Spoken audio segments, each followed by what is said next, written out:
حماسة في فيلم عسل اسود. الطفل عبد الله رمضان هو الطفل اللي خطف الانظار في فيلم عسل اسود، شاهده بعد ان اصبح شابا.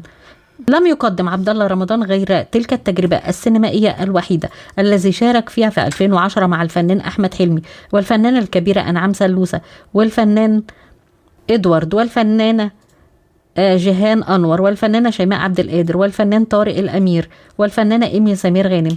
وضيوف الفيلم دينا ومحمد شاهين وياسر التوبجي وأحمد راتب وهشام إسماعيل. شارك أيضا عبد الله رمضان في مسلسل ونيس في الثلاث أجزاء الأخيرة، ثم اختفى عبد الله رمضان تماما عن الساحة الفنية. تداول رواد مواقع التواصل الاجتماعي صورة له حيث أكد أنه يريد العودة مرة أخرى للتمثيل. في أقرب موقف له حكى عنه خلال استضافته الفنان إدوار في برنامجه، قال إن هو نفسه يرجع تاني التمثيل ولكنه تفرغ للدراسة، كان في الثانوية العامة في عمر ال17. عبد الله رمضان حماسة صاحب إفيه إزاي علم أمريكا كان بيرفرف والقمر مفهوش هوا، ودي قالها خلال مشاركته في فيلم عسل اسود. قال الفنان عبد الله رمضان عن دوره في فيلم عسل اسود دور حماسة انه كان مكتوب حلو قوي، وقال كمان ان الجمهور بيتعرف عليه بعد ما كبر واتغيرت ملامحه، بيكون في تشبيه عليه، واحد يقول هو واحد يقول مش هو، وقبل كده ان اتنين صحاب مسكوا ببعض لما قعدوا يشبهوا عليه وبقى هو يحجز بينهم. واكد عبد الله رمضان انه لم يقابل الفنان احمد حلمي منذ الانتهاء من تصوير فيلم عسل اسود، وانه بيتمنى ان يحصل على هذه الفرصة، موضحا ان نفسه يشوف الفنان احمد حلمي، وقال عنه انه من الشخصيات الجميلة اللي قابلها في حياته ويا ريت انه يلاقي فرصة يقابله. يذكر ان فيلم عسل اسود تم عرضه في 2010 من تأليف خالد دياب واخراج خالد مرعي.